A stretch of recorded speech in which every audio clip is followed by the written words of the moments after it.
Olá, bom dia para vocês aqui do Brasil, boa tarde para quem está na Europa.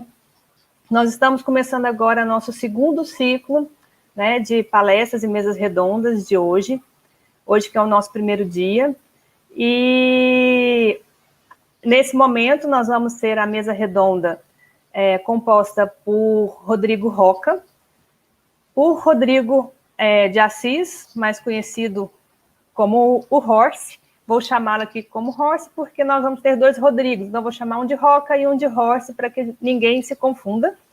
E temos também, compondo a mesa, o Osper Renault. E gostaria de agradecer, nesse primeiro momento, os três por estarem aqui com a gente no nosso primeiro International Conference on Television Set Design. E já vou explicando para eles e para vocês que a mesa vai ser composta pelos três e cada um terá 15 minutos para expor sobre o tema de hoje. E vou chamar agora, vai iniciar com o Roca, o Rodrigo Roca. Ele pode se apresentar, depois eu vou chamar o Rodrigo de Assis, o Horst e depois o Osso. Beleza. Tudo bem, Roca? Tudo bem, bom dia. Bom dia. Fique à vontade aí para se apresentar. Tá bom. Então, eu sou o Roca, né, Rodrigo também, mas mais conhecido como Roca. Comecei na iluminação em 1991, então faz um tempinho. Já tive empresa, já fui dono de locadora por um bom tempo. Em 2014, eu parei de trabalhar com locação e foquei na parte de projeto, que era uma coisa que eu sempre gostei muito de fazer, e dentro da locadora mesmo eu já fazia isso. E em 2015, eu comecei a trabalhar com o DJ Alok, né? Estou com ele até hoje. Então, sou iluminador dele, faço os projetos e faço alguns projetos para outros artistas, para eventos, enfim. Então, um breve resumo aí do que eu fiz aí, então, né, para não tomar muito tempo. Muito breve. Muito breve. Se for contar muita história aí desde 91 para cá, demora um pouquinho. Tá jóia. Então, eu vou chamar agora o Rodrigo Assis, o nosso Horst, para poder estar aqui com a gente, para poder falar um pouquinho sobre ele. Olá, minha gente, bom dia. Bom dia. Bom dia, Horst, tudo bem? Bom dia, joia. Já vim até preparado para lá, com até minha camisa, ó. Não, você está combinando com o evento, total. Eu acho que todos nós tínhamos que ter essa camisa para estar apresentando aqui. O prazer estar aqui participando desse evento com vocês, viu? Um prazer muito grande. Obrigado, o prazer é até nosso, em ter vocês aqui com a gente no nosso evento, confiar no nosso evento. Muito obrigada. Fique à vontade para se apresentar. Bom dia, gente. Meu nome é Rodrigo Assis, mas muitas pessoas me conhecem como Horst, né? Eu tenho esse apelido. Eu comecei na iluminação meio que inicialmente sem querer. Na verdade, eu comecei na área de teatro. Trabalhei como ator, fiz dança contemporânea, balé clássico, artes plásticas e descobri que era muito ruim nisso, preferi ficar nos bastidores. Então, eu trabalho na área de iluminação. Eu comecei em 96, 97. Eu comecei nessa área de iluminação cênica. Eu trabalho mais com iluminação de espetáculo teatral e dança. Aí eu me formei em design de interiores, depois eu fiz uma pós em arquitetura, iluminação, depois uma pós-docência. Em 2016, eu publiquei um livro, né, que é Design da Iluminação Cênica de um Espetáculo Teatral. Atualmente, eu sou funcionário da Universidade Federal de Goiás, onde eu estou responsável pelo laboratório de iluminação cênica, e tem um projeto lá que é o Museu da Luz. Até através desses projetos da universidade, eu conheci a Viviane e a turma dela, do La Luz, um projeto, já até fizemos alguns projetos e temos até alguns projetos futuros para desenvolver. Eu também sou professor de pós-graduação no IPOG, outras instituições de ensino, por aí, e organizo o evento, chamado Encontro Sonho Luz, que tivemos a edição ano passado. Esse ano não tivemos sérios problemas, vamos ter um ano que vem. E trabalho com iluminação de teatro, dança, show, fica até o convite também, que na quinta-feira eu vou estar aí com vocês de manhã, fazendo a palestra sobre a questão de iluminação cenográfica. Mas é isso, deixar mais resumidamente para não ficar muito tempo. Obrigada, Horst. Agora eu vou chamar o Osper Renault para poder apresentar. E lembrando, gente, que vocês podem acessar todo o currículo dos nossos palestrantes no nosso site, tá? Então, vocês podem... Por isso que eles estão falando de forma bem resumida, porque se eles fossem falar realmente tudo que eles fazem, a gente ficava aqui só para eles falarem o que eles têm de trabalho. Oi, Ros. Tudo bem? Estou tranquilo, bom dia a todos. Muito obrigado pelo convite. Está sendo um prazer estar aqui com vocês hoje, com essas duas feras, e mais tu, Viviane, tão entusiasta sempre por esses assuntos que são interessantes a todos. Eu costumo dizer que, eu não vou dizer a data em que eu comecei a trabalhar, eu não fiz a luz da ceia de Cristo, mas puxei os cabos, faz tempo. Faz bastante tempo que eu trabalho nessa área. Eu tenho pós-graduação em metodologia do ensino superior, depois fiz um pós em iluminação e arquitetura de interiores e, finalmente, um mestrado em color technology, em cores, em aplicação de cores, mais especificamente. Fiz mais de 60 DVDs como diretor de fotografia, então me sinto bem à vontade de falar sobre o tema de cenografia para o set de filmagem ou para a TV. E, além disso, hoje eu sou professor do Politécnico de Milão, em Light Design, cor aplicada, e, além disso, faço parte de um laboratório chamado MIPS Lab, da Universidade degli Studi di Milano, que é justamente sobre o estudo, né, a parte mais teórica, digamos assim, disso tudo que a gente vai conversar. É isso aí, vamos embora. Vamos lá. Me esqueci, dia 25 às 9 da manhã tem a minha palestra. Gostaria que vai ser uma palestra muito bacana, gente. A gente tem aqui um resumo da palestra, não perderia. Então, vamos começar a nossa mesa.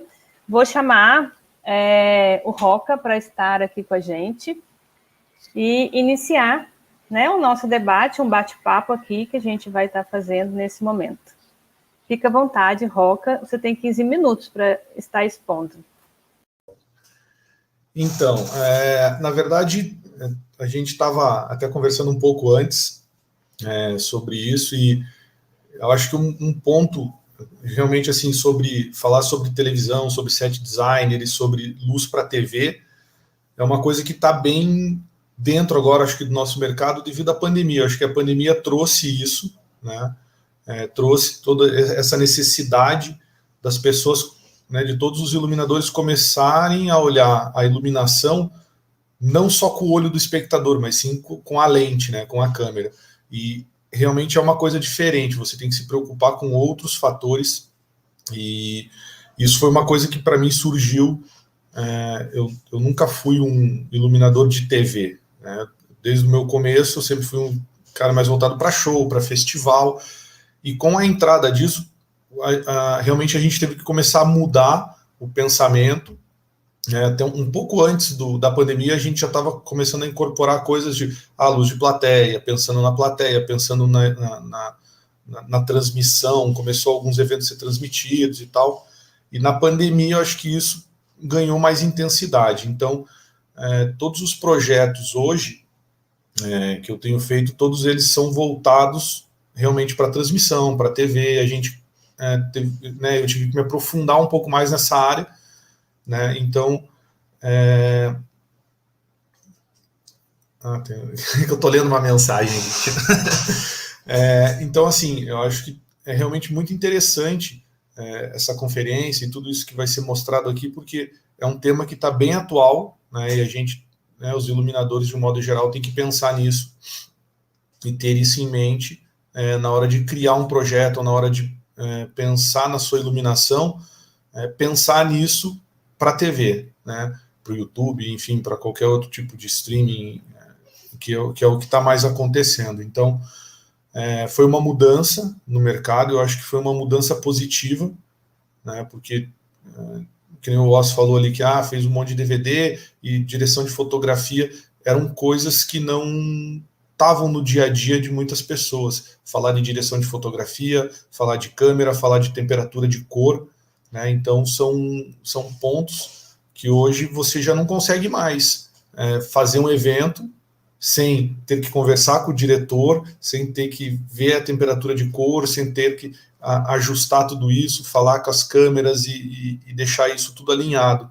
Então, acho que é um grande passo, né, e mostrar isso, você pensar em tudo isso com o olhar da TV, cara, é um aprendizado muito diferente. Eu acho que você realmente tem que tomar muito cuidado quando você está fazendo um projeto ou está pensando nisso, quando você trabalha com TV, né? Então, existem algumas diferenças, sim, que você tem que pensar e alguns cuidados que você tem que tomar. Tem coisas que funcionam muito bem no teatro, funcionam muito bem em shows, mas na TV não vai funcionar. Então, esses macetes, essas coisas, eu acho que isso são coisas novas que você vai aprendendo, né? E aqui no Brasil, como a gente não tem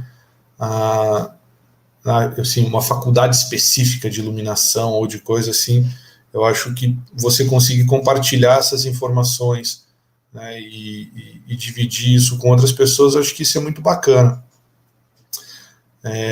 Então, eu sempre gostei muito de compartilhar as informações, de dividir, enfim, até fiz algumas coisas, canal do YouTube, fiz algumas lives, algumas coisas, né, no Instagram, em outras coisas, para compartilhar esses conhecimentos, essas experiências que a gente tem, né, que eu tive. Acho que isso ajuda as pessoas. E daí eu trouxe aqui algumas imagenzinhas, eu vou colocar aqui, se o pessoal puder deixar. Isso aqui, não sei se já está no ar ou não. Agora, tá. Deixa eu ver como estou colocando aqui. Aqui tem umas imagens. Isso aqui é o projeto que eu fiz para a live do Alok, que foi no final do ano, em dezembro do ano passado. Então, foi um projeto, cara, que me deu muito prazer assim, em fazer, porque foi um projeto muito diferenciado. A gente teve muita tecnologia envolvida nesse projeto e muita coisa nova que foi desenvolvida, né, e criada para ser usada nesse projeto. A gente teve tecnologia de câmeras com vídeo, com render em real time, movimento de câmera, e tudo isso interferir. Então, o lance de conectar luz, laser, vídeo, movimento de câmera, foi um trabalho novo, né, foi um trabalho inédito no Brasil até então, e a gente teve um processo de trabalho de praticamente 6 meses, do desenvolvimento do projeto, da criação de tudo, de luz, de posicionamento de câmera. Nesse projeto, tudo foi pensado. Então, assim, nada que foi feito por acaso, ou chegamos lá, a gente resolve, não. Tudo aqui foi pensado, foi discutido, e o mais legal, assim, tudo isso daqui foi testado.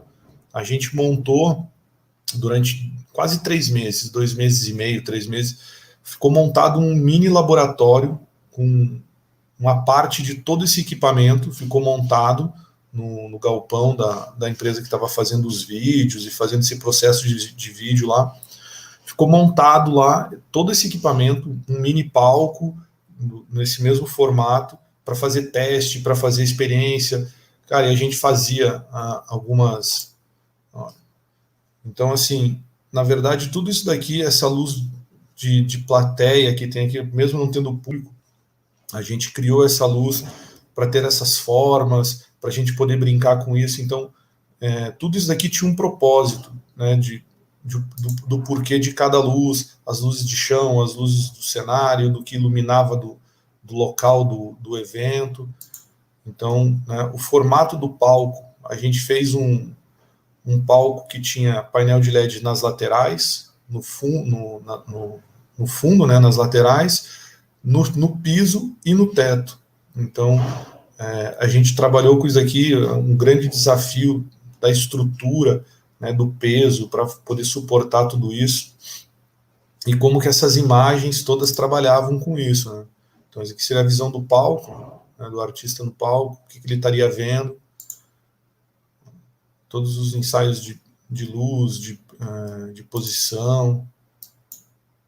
E assim, a gente usa, eu sou usuário já há muito tempo do EasyWig, então tudo aqui foi feito no EasyWig.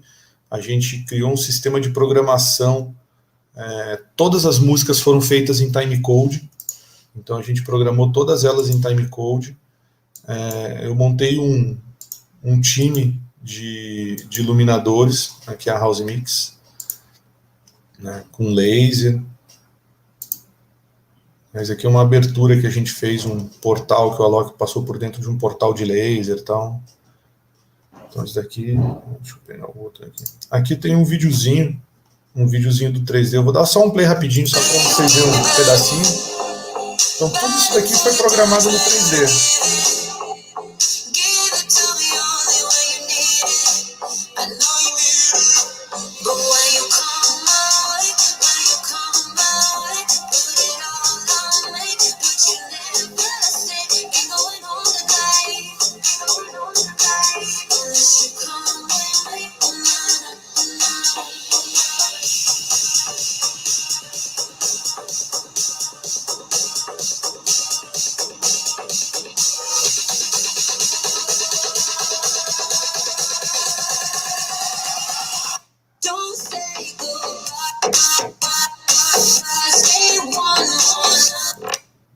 Eu não vou deixar tudo, senão a gente vai ficar só assistindo os videozinhos. Acho que porque eu tinha. Eu tenho aqui algumas plantas, deixa eu só abrir as plantas aqui.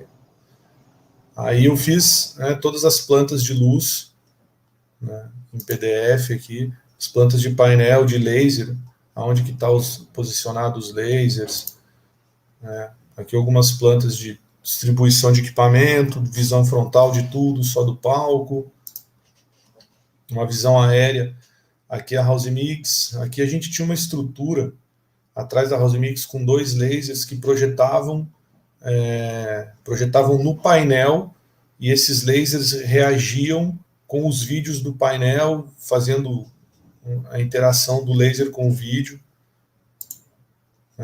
Aqui é uma parte um pouco mais perto do palco. Então, assim, toda essa estrutura, tudo que está aqui foi, milimetricamente pensado e desenhado, posicionamento de câmera, trabalho de câmera, tudo. Deixa eu voltar aqui, acho que é isso que eu tinha para mostrar. Aí. Ainda tem 5 minutos. Ainda temos 5 minutos? Ainda tem. Eu tentei ser breve, porque, né, assim, a gente fica com tempo e acaba com medo de falar demais. Não, pode falar, pode ficar tranquilo.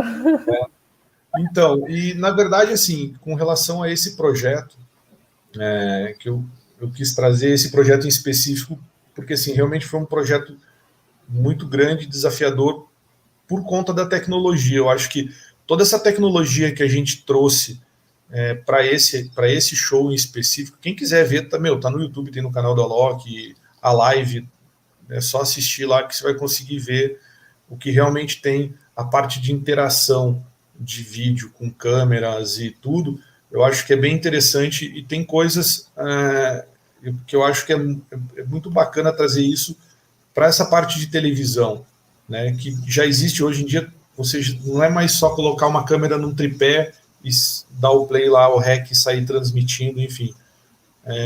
Hoje você tem outras possibilidades, né? A interação da câmera com o vídeo, com a cenografia, a parte de realidade aumentada, tudo isso hoje em dia é muito diferente, né? No coisa do chroma key. Cara, hoje você faz coisas incríveis com chroma key, né? Então, eu acho que, e assim, é tão simples e ao mesmo tempo, cara, você tem que ter um cuidado gigantesco com o chroma key, porque uma luz de um chroma key mal feita, que gere uma sombra, que já não fica bom, né? Você já entrega algumas coisas. Então, eu acho que tem todos esses detalhes. Eu acho que a tecnologia está aí também para você aproveitar ela, entendeu?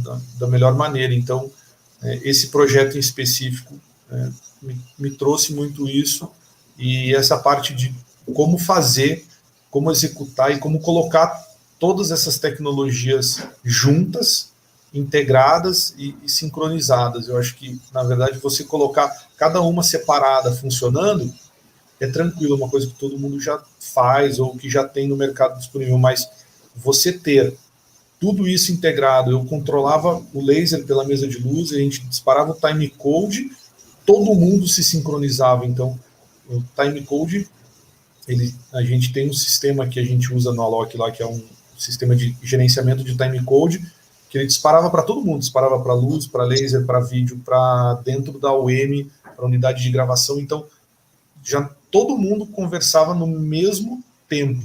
Então, assim, acho que essa parte toda de você integrar os sistemas e trazer tudo isso, o resultado é incrível, entendeu? De você conseguir fazer isso. Eu acho que a gente não conseguiria fazer se não tivesse uma coisa que quase não tem no Brasil, e a gente conseguiu fazer. Acho que o brasileiro, as produções aqui em si não tem esse costume, que é de fazer esses laboratórios, de ter esses momentos de produção, de pré-produção, né? Então, no Brasil, aqui é tudo meio louco, os caras chegam, fazem, o Oscar já fez um monte de DVD, aposto que a maioria foi assim, vamos fazer quando? Semana que vem, né? Então, já não tem muito tempo. Esse é um problema grande, né, da nossa área. E assim, cara, você vê a diferença de quando você faz uma produção, né, uma pré-produção, faz um trabalho de desenvolvimento, de criação de conteúdo, de teste, né? Porque, beleza, todo mundo imagina que, vou fazer um conteúdo assim, vou fazer um cenário assado e vai dar certo. E nem sempre dá, né? Na hora que sozinho a luz fica bonito, o cenário fica bonito, o posicionamento da câmera fica, mas quando junta todo mundo, não dá. Então, essa parte de você ter essa opção de fazer essa pré-produção, de fazer esses testes e trabalhar, né, desse laboratório, eu acho que isso é uma coisa que deveria ser obrigatório em todos os eventos, em todos os DVDs, em todos, né? Lógico, tem evento que você consegue ir lá, faz um show num dia, mas você ter isso, cara, deveria ser realmente um item obrigatório de você fazer isso, né? Porque a diferença de entrega e de tudo é sensacional você poder trabalhar dessa maneira, né? Com certeza. E já tem algumas perguntas aqui. Você prefere responder agora ou prefere responder ao final? Tanto faz. A gente tem aqui o Marcos de Nápoles perguntando qual que é o seu canal no YouTube, Rô? A gente tem um canal, eu tenho um canal da Roca Lighting, né? É Roca Lighting no YouTube. Se você procurar lá, lá a gente colocou mais. Eu tenho muito material lá do canal, nesse canal do YouTube a gente tem muita coisa direcionada para mesa granemear. A gente tem vários videoaulas lá, enfim, que a gente disponibilizou falando de granemear 2, e eu tenho vários vídeos falando de WYSIWYG também. Então lá tem bastante vídeo, deve ter uns 60 vídeos lá mais ou menos, que a gente começou a fazer na pandemia, um pouco antes da pandemia, na verdade, a gente começou. E daí veio a pandemia, a gente deu um gás, e daí tá lá para quem quiser aproveitar. Tem bastante conteúdo, cara, o conteúdo é bom, tem bastante coisa, acho que a gente conseguiu explicar. E quem quiser também seguir lá no Instagram, @rocalighting também, lá tem bastante coisa também. Tem umas lives que eu fiz de IGTV, que a gente conversou com outros iluminadores, que a gente fazia um papo de terça-feira aí, que era... toda terça a gente gravava com algum iluminador, e tem bastante coisa, tem bastante foto, bastante vídeo e tal. Eu vou só mais uma pergunta aqui do Felipe, que é naquela propaganda recente da operadora Vivo, você fez a iluminação daquele comercial? Então, na verdade, assim, isso foi engraçado, que na verdade não tinha show, né? Todo mundo ficou sem show, e o Alok começou a fazer muita propaganda.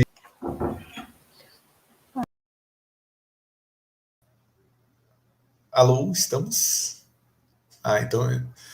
Então assim, a gente começou a fazer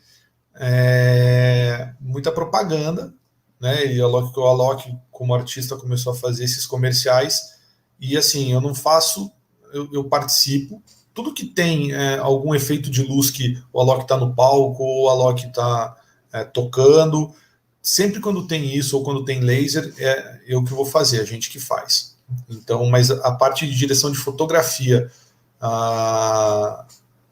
apertei errado aí. A parte de fotografia, ela acaba sendo da produtora de vídeo. Então, eu acabo não fazendo a direção de fotografia. Eu vou lá e faço a iluminação da parte de show, né? Toda a parte que Voltou! Então, assim, toda a parte de show, que aparece o Alok no palco ou tocando, enfim, isso daí é a gente que faz. Né? Mas a direção de fotografia do comercial é da produtora, a gente ajuda, faz o que precisa lá, mas não é geralmente não é a gente que faz. Ótimo, eu vou chamar agora o Horst para bater um papo também sobre o assunto. Tá. E depois a gente retorna as perguntas e vocês três vão estar juntos para debaterem depois, ao final. Uhum. Tá bom? Obrigadão. Obrigado a você. Vamos aí, né, Horst? Olá, gente, tudo jóia? Eu de novo aqui, tudo bem? Hoje eu vim mais como mais um convidado aqui para poder conversar, dialogar um pouco com vocês, porque eu vou apresentar mais o trabalho na quinta-feira, pela manhã, às 10h30, né? Bem, nessa parte de trabalho de iluminação, que a gente fala de iluminação, que é o foco do evento, que é voltado para a iluminação, voltado para a TV, iluminação, a cenografia para a TV, né? E como eu vi muito do teatro, então eu vi muita questão teatral para iluminar. A base dos meus projetos, praticamente, hoje é teatro e dança. Eu sou mais focado nessa área de atuação. Desde 95, 96, eu trabalho nessa área, no caso. Só que com o viés dessas evoluções, eu até comecei, como o Rock comentou, o Ross vai comentar também, da questão de ter muita questão de gravação de DVD. Né? E isso começou a acontecer tanto, principalmente, eu acompanhei mais de perto isso, não shows, eu acompanhei mais de perto teatro. A questão do teatro para trazer isso para uma televisão, um vídeo, no caso. Já teve algumas situações bem complicadas que eu já passei em relação a isso, que, por exemplo, vamos fazer um evento, na verdade era até um show, esse em específico, foi feito no Teatro Goiânia, e a programação toda do evento era para ser feita ao vivo, ali com o público ali presente, tudo mais. Aí, um dia antes, eles resolveram fazer a gravação daquele material. E daí começou um grande diálogo, uma grande confusão, eu conversando com a direção de fotografia, a direção do espetáculo, a diretora do evento, que queria ser gravado aquele material. O problema era, para quem que é esse produto final que vai ser feito amanhã? Esse produto amanhã é para quem está ao vivo ou para quem está em casa? Isso. Porque são duas coisas diferentes, são dois produtos diferentes. Para quem está ao vivo ali, assiste um tipo de espetáculo, tem um tipo de produção. Para quem vai assistir em casa, é outra coisa, porque são outras temperaturas de cores, outras reproduções de cores, intensidade luminosa. A gente usa praticamente muito fios para corrigir as temperaturas de cores, porque assim, no teatro, ao contrário do que acontece hoje atualmente muito no show, ainda se usa muito lâmpadas halógenas, né? Temperaturas de cores muito quentes. Então, a gente precisa temperar, corrigir essa temperatura de cor para a televisão. Então, quando você vai trabalhar hoje em dia com um espetáculo, um projeto, é para qual que é o seu público? Isso aqui é um produto final para quem? Há uns 2, 3 anos atrás, eu tive a oportunidade de fazer a iluminação do DVD da Banda Pequi com o Lenine, que foi feito no Teatro SESI, aqui em Goiânia. Isso faz com o maestro era o Jabas, faz uns 2, 3 anos. E o produto final, nesse caso, desde o início da nossa conversa, vai ser feito para um DVD, mas nós vamos deixar o público aberto. As pessoas podem vir assistir. E nesse show em específico, nós não utilizamos nenhuma cor, não tinha nada da cor. Foi somente com lâmpadas incandescentes. Lâmpadas halógenas, no caso, né? Lâmpadas Par 64, Source 4, elipsoidal, Fresnel, PC, trabalhamos somente com essa linha e algumas temperaturas corrigindo. Tanto que, quando nós chegamos lá para poder fazer a preparação, a gravação, tinha um aviso para todas as pessoas que iam assistir o espetáculo ali no teatro. Olha, isso aqui é uma gravação para um DVD, não é pensado para o espetáculo ao vivo. Tanto é que quando as pessoas chegaram e foram assistir, você viu o palco, somente com uma luz branca, você achava que era um ensaio, porque não tinha nuances de luzes naquele sentido. Tinha nuances, sim, a olho, nosso olho. Já para a câmera, era outro sentido. Você conseguia ver as percepções, nuances, uma questão do grau de uniformidade um pouco menor, você via espaço, viu claro, escuro, profundidade, porque na parte da iluminação, na parte do claro e escuro. Então, o olho da câmera é diferente do olho das pessoas que estão assistindo o espetáculo. Nesse caso específico, o produto final é esse. Então, quando vocês vão desenvolver uns projetos, alguém está participando de um projeto, sempre eu pergunto, quem que é o produto final? Quem é o público final desse produto? É para quem vai assistir em casa isso ou para quem vai acompanhar ao vivo? Porque são duas possibilidades. Naquele caso que eu falei para vocês, que resolveram gravar o espetáculo um dia antes, ficou uma coisa complicada. Sabe aquele desenho animado antigo? Que você tinha uma figura e tinha um anjinho no seu ombro direito, um capetinho no lado esquerdo? Eu estava da mesma situação. Porque eu tinha a diretora que estava aqui com o espetáculo, do meu lado aqui, querendo mais luz, uma quantidade de luz, e o diretor de fotografia do meu ombro esquerdo aqui, por favor, abaixa a luz, regula a luz, e ficava naquele ida e volta, vai e vem. Para quem vai entender? Foi uma confusão. Foi uma operação de luz bem complicada, porque nessa última hora, a diretora quis gravar e tinha o diretor de fotografia. Então, de que forma você vai trabalhar hoje em dia, independente de qual for o tipo de trabalho, você vai fazer uma live no YouTube, uma live no Instagram, uma gravação, você tem que ter essa preocupação de determinar qual vai ser o seu público final para aquilo. Porque são duas realidades, são duas possibilidades diferentes para a gente trabalhar. Bem, eu acho que quanto à questão de fala, eu queria ficar mais ou menos por aqui assim, eu acho, Viviane, que agora eu deixo mais para o pessoal, para a gente com as perguntas e respostas, se tiver alguma coisa, a gente dialogar com o pessoal. Mas o meu ponto mais hoje mesmo, para poder dialogar e conversar com todo mundo, é você prestar atenção a isso. Quem é o seu público final? Quem é a pessoa que vai assistir aquele produto final? Para quem está ao vivo no teatro ou para quem está em casa assistindo aquela apresentação? Que são dois formatos, são duas possibilidades diferentes. Eu até quero deixar aqui as pessoas que estão aqui na live hoje, quiser conhecer, lá no YouTube tem um canal meu, lá, que é o Rodrigo Horst, que vocês podem ver vários materiais, várias dicas sobre que eu falo sobre iluminação e sobre software de iluminação na área também, tá? Então, bem, é isso. Acho que é isso, Viviane. O que você acha aí? Alguém perguntou alguma coisa? Quer aparecer, falar alguma coisa? Tem umas perguntas aqui para o Roca. Vou colocar ele aqui com a gente também, que você trabalha nessa área também, você vai conseguir estar também acrescentando. Roca, fala um pouco mais do seu projeto do EasyWig. Estou louco para fazer. Esse projeto, eu e o Horst podemos falar bem. Por isso que eu deixei vocês dois aí. A gente faz... Vou trazer o Oz também, depois a gente passa a palavra para o Oz. Porque o Oz também ele tem um projeto muito bacana também do Brasil, que é o novo software também de iluminação em 3D, que ele participa aqui também no caso, e que tem que assim, a gente tem vários softwares no mercado de 3D, né? Tem o Vectorworks, o Capture, o EasyWig. O EasyWig é um software que eu trabalho junto com o Rock, e tem o Ross que está trabalhando com o Capture, que é um software também fantástico. E, de qualquer forma, desde que a gente conversou com o pessoal, a gente tem que deixar com essa coisa de competição. Nós estamos todos para agregar um valor para o mercado. Então, cada um tem um modo de trabalhar, cada um. Eu mesmo, por exemplo, eu brinco com o Rock, que eu falo que eu sou a parte humilde da iluminação e o Rock é a parte exagerada. Porque vai fazer um valor. Coloca 35 universos da MX. Eu, com o universo da MX, eu fico feliz, tranquilo no meu teatro, pensando das pares quentes, tranquilidade. Mas fala aí, Rock, deixa eu falar, você falar sobre o EasyWig. Então, na verdade, a gente está, até agora, na 4ª turma, a gente lançou a 4ª turma, começa na próxima semana, né, Robson? Isso, segunda-feira. Na próxima segunda-feira começa a próxima turma do EasyWig Brasil, que é esse projeto que a gente está fazendo em parceria com a Cast, que é o desenvolvedor do software. A gente conseguiu, ao longo de mais de 3 anos aí de conversa com eles, mostrar que o mercado brasileiro é diferente do que eles estão acostumados fora do Brasil, né, que eles estão acostumados a colocar esse projeto dentro de uma universidade, para estudantes, né, então, e o nosso mercado aqui no Brasil não é assim, né, a gente conseguiu, depois de 3 anos de conversa aí, de reuniões com eles, tentar explicar para eles, a gente ficou tentando explicar o porquê que aqui no Brasil não ia funcionar. Ele ia ser um número limitado porque o usuário de EasyWig aqui no Brasil não está dentro da faculdade, né? Então, assim, a grande massa de iluminadores, de coisa, não está, assim, por não ter essa cultura e por não ter faculdades específicas disso, enfim, acho que é um processo ainda que os professores aí podem falar melhor do que eu. Eu sou um cara que vem de fora, que não vive esse mundo acadêmico, né? Então... Eu acho que até posso falar uma coisa, depois deixar até uma deixa também, posso também comentar, quando a gente trouxe o curso, as 2 primeiras turmas, eu tinha começado o projeto sozinho, a primeira vez até que a Viviane participou uma vez lá na Universidade Federal. Participei. Que era mais dentro da universidade, só que é muito complicado, porque dentro da universidade, às vezes, os alunos não têm um computador específico para trabalhar.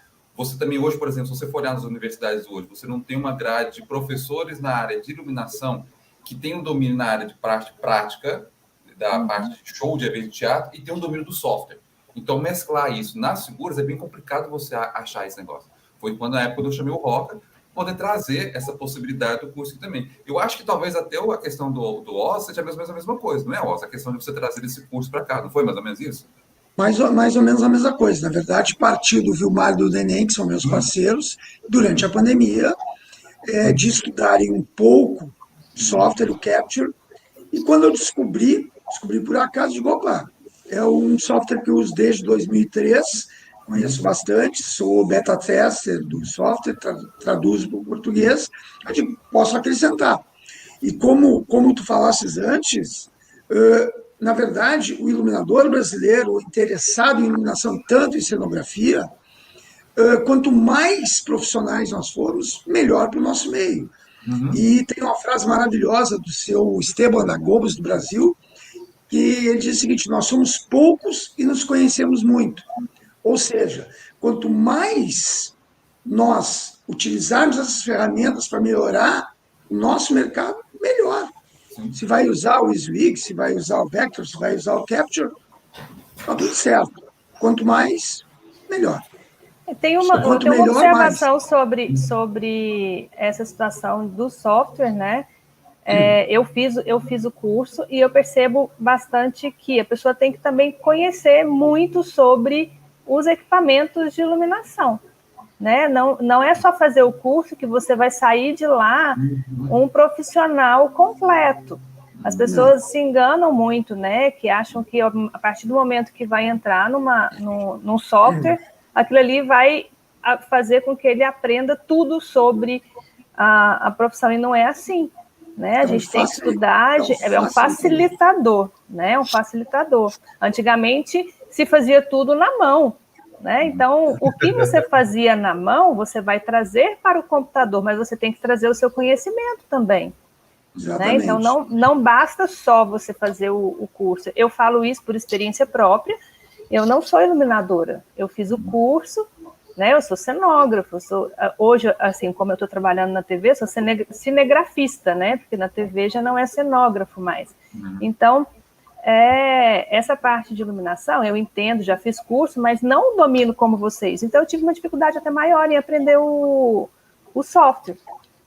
Né? Então, isso também acontece.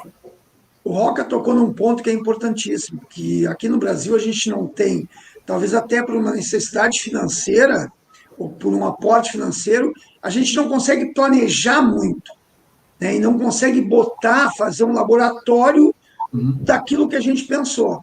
Então, antigamente, a gente partia do papel direto para o palco, direto para o evento. Hoje, a gente tem uma interface intermediária que pode ser muito bem usada, que é exatamente os softwares de visualização e de geração de documentos que facilitam o nosso trabalho. Eu até conversava com um diretor um tempo atrás, ele falava assim, que olha, na parte, por exemplo, eu falava pela parte do teatro.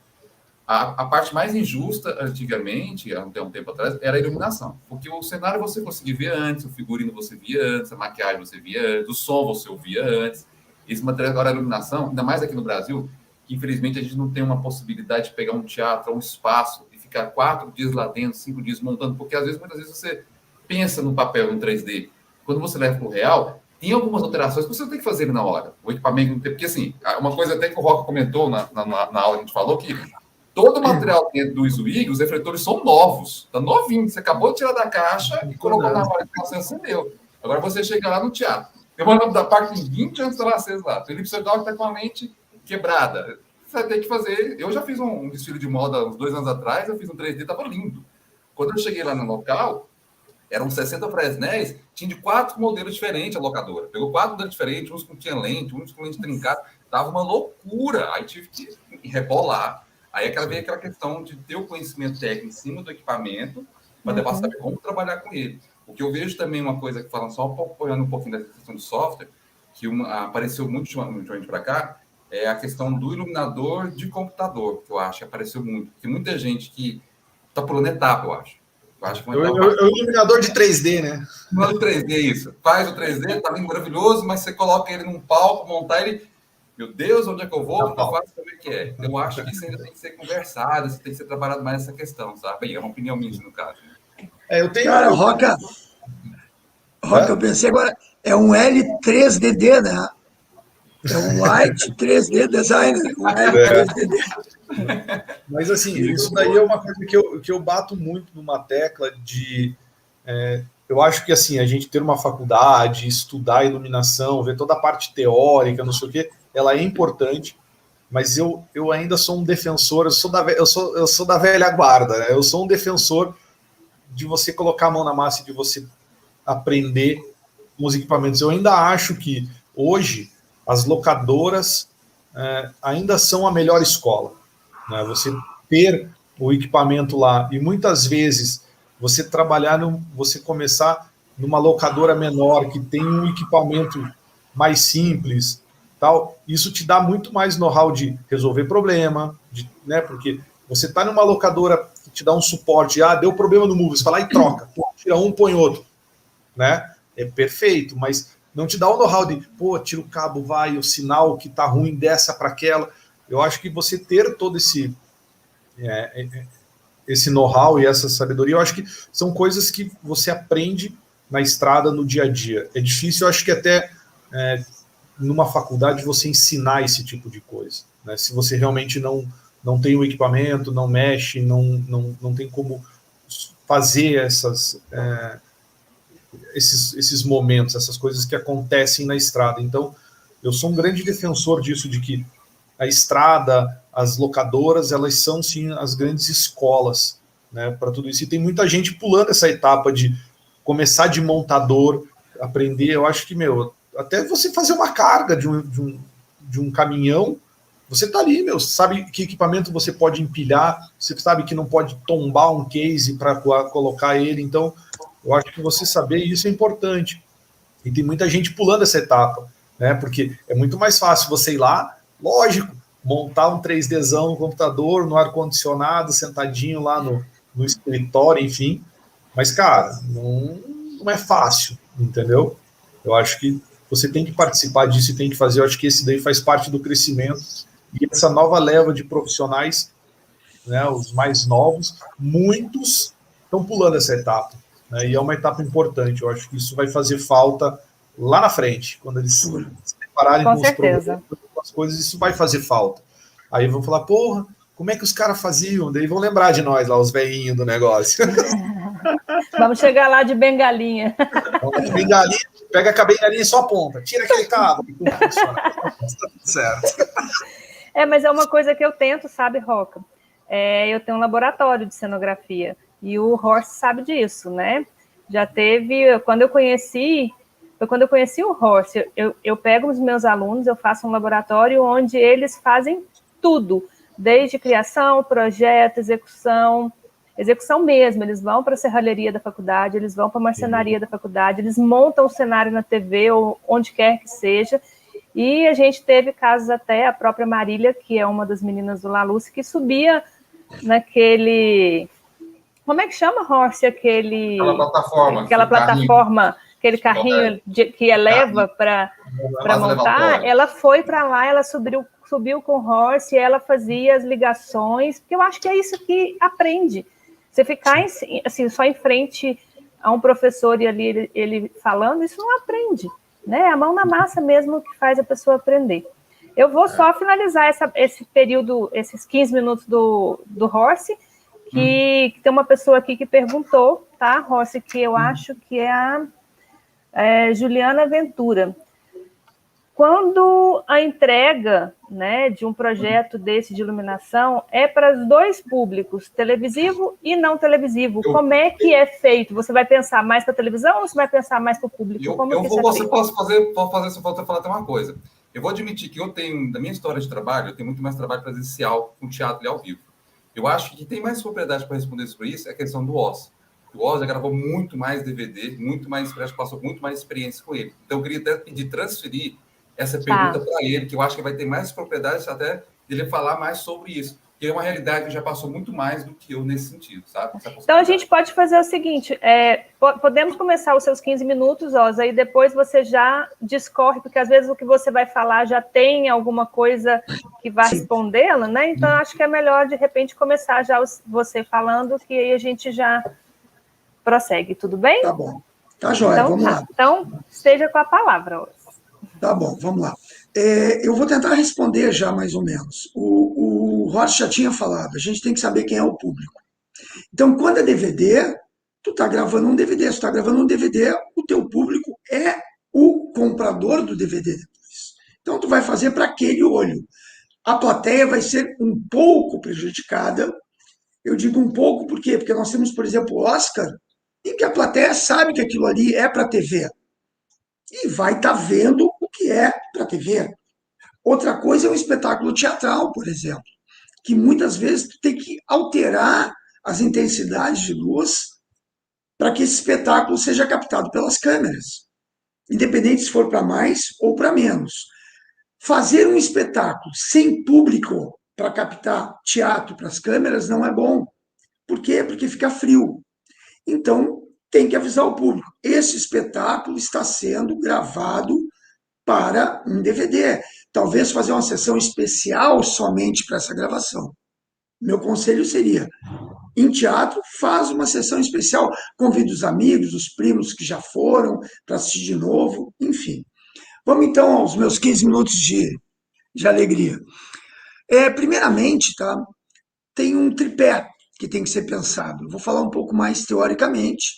Tem um tripé. Esse tripé é a iluminação, ou seja, a luz, e muitas vezes vídeo, holografia, o laser, que também é iluminação. Outra parte desse tripé são os materiais, no que envolve também a cenografia. E o último deles é o olhar do receptor, do observador. Quem é que está vendo isso? É o olho humano? É uma câmera? É um animal? Ou seja, eu posso fazer luz para uma jaula de leão, por exemplo, pensar que luz que o leão precisa, ou não precisa de nenhuma luz. Certo? Então, quem é que está vendo isso? E existe uma diferença radical entre o público e uma câmera. O público, em geral, no palco italiano, tem uma posição frontal em relação ao que está acontecendo. As câmeras não. Eu posso ter câmera frontal, então posso ter câmera em diagonal, lateral, plongé, contra plongé, ou seja, de cima, de baixo. Lá atrás, eu posso ter uma câmera que vê a plateia. Então, tudo isso tem que ser pensado no momento em que nós vamos fazer uma gravação. O primeiro pensamento são as intensidades, que nem eu já falei. Ou seja, são os níveis de luz. Aquilo que falam, tem que ter muita luz branca. Se você colocar muita luz branca, vai ter que ter muito mais luz de outros posicionamentos para que essa luz branca não seja vista como uma coisa chapada. Então, as intensidades, elas têm que ser mensuradas e colocadas de acordo com o efeito que nós queremos. Por exemplo, se eu iluminar um palco só de frente e eu tiver uma câmera lá no fundo, aquilo que está sendo iluminado do fundo vai ficar preto, vai ficar escuro. A não ser que tenha reflexão do fundo, etc. e tal, mas vai ficar mais em silhueta. Qual é a minha intenção? É uma silhueta? Não, eu tenho que iluminar de trás também. Então, as intensidades luminosas, os posicionamentos, ou seja, de onde vem a luz, além do posicionamento, que é algo diferente, ou seja, posicionamento eu vou pôr a luz lá atrás, ou vou pôr a luz atrás de mim, mas eu vou pôr mais para lá e ela vai ter uma direção diferente. E isso é uma relação também de quem observa. Nós estamos aqui numa live, ou seja, estão observando não com os olhos, estão observando através da câmera. Essa luz que me pega desse lado aqui, me ilumina um pouquinho mais, é a luz que vem da rua. Eu não tenho uma luz que vem de trás. Poderia ter? Sim, poderia acender aquela luz ou colocar outra. Então, essa forma que nós damos aos materiais e à cenografia tem que ser estudada. Além disso, tem a questão da dureza da luz. Ou seja, essa luz que vem daqui, ela é mais difusa. Eu tenho uma luz difusa, isso faz com que eu tenha menos sombras, que eu tenha uma visualidade mais uniforme, certo? Falando em espetáculos, eu tenho a luz de teatro em geral, eu tenho à frente, com mais intensidade, porque eu preciso ver o ator, eu preciso ver não só as formas, mas também, literalmente, a cara do ator. Em dança, como eu preciso mais ver o corpo, a luz vem mais de lateral. E em show, em geral, vem mais de contraluz, que é para eu não ver o artista mesmo. Em geral, nem vale a pena ver, estou brincando. Vem mais de contraluz. Além disso, tem uma outra questão, que é a luz como cenografia. Hoje em dia, nós temos muitos tipos de luz, principalmente show musical, que eles fazem uma espécie de invólucro para o artista. Isso não tem muito em teatro. E não tem muito em dança. Na TV, já existem alguns programas que utilizam a luz dessa forma, inclusive programas de rádio, que tem um rádio ao vivo, digamos, na TV, e que tem efeitos de luz. Além disso, algo importante é o que nós chamamos de shadow design, ou seja, contar a história através da sombra também é importante. Eu não posso pensar só em luz, eu tenho que pensar também na não-luz. Certo? Então, além de intensidade, posicionamento, direção e dureza da luz, ou seja, uma luz, e não é questão de ser facho menor ou facho mais aberto, né? Abrir o facho, ou seja, facho mais largo ou facho mais estreito. É a qualidade da própria luz. O sol, por exemplo, ele é gigante e tem uma luz muito dura ao meio-dia. Ou seja, ele causa sombras mais pronunciadas. E isso, quando eu trabalho com cenografia, eu tenho que decidir também. Se eu iluminar uma cenografia de frente, eu vou ter uma superfície mais homogênea, porque onde eu tiver buracos, eu vou cobrir esses buracos. Se eu iluminar um buraco assim de lateral, eu vou ver essa sombra, que a gente chama de luz rasante, que na Itália chamam de luz de talho, que é muito interessante. É uma luz de talho, é uma luz que corta, ou seja, é uma luz que vem de cima ou das laterais. Claro que isso depende de onde está o observador. Certo? Então, isso é importante. Além disso, a questão da cor, ou seja, quando eu ilumino algo com cor, eu mudo a cor daquele objeto, eu mudo a cor daquele material. Um cenário vermelho iluminado de verde fica preto. Ou seja, eu tenho que saber, quando eu ilumino com cor, o que acontece. A questão da temperatura de cor, nós temos luz mais quente, luz mais fria, isso é só quando se fala de luz branca, a luz mais fria é mais azulada, e a luz mais quente é mais amarelada. E as câmeras têm o que a gente chama de bater o branco, ou seja, equilibrar o branco. As câmeras podem ser reguladas. Eu posso fazer um efeito chamado noite americana, que é usar a temperatura de cor fria, que é mais azulada, e dizer para a câmera, essa luz aqui é amarela. Tudo, que nem no Mad Max, tudo vai ser azul. Ou seja, existem alguns truques. Além disso, o índice de reprodução de cores, que é como as lâmpadas reproduzem as cores que nós vemos. E, finalmente, o último efeito, que é o movimento. O movimento de luz, a sexta característica, da luz. Intensidade, posicionamento, direção, dureza da luz, a cor e o movimento. Um moving light é um aparelho que pode se mexer. Não necessariamente ele precisa ficar o tempo inteiro sambando.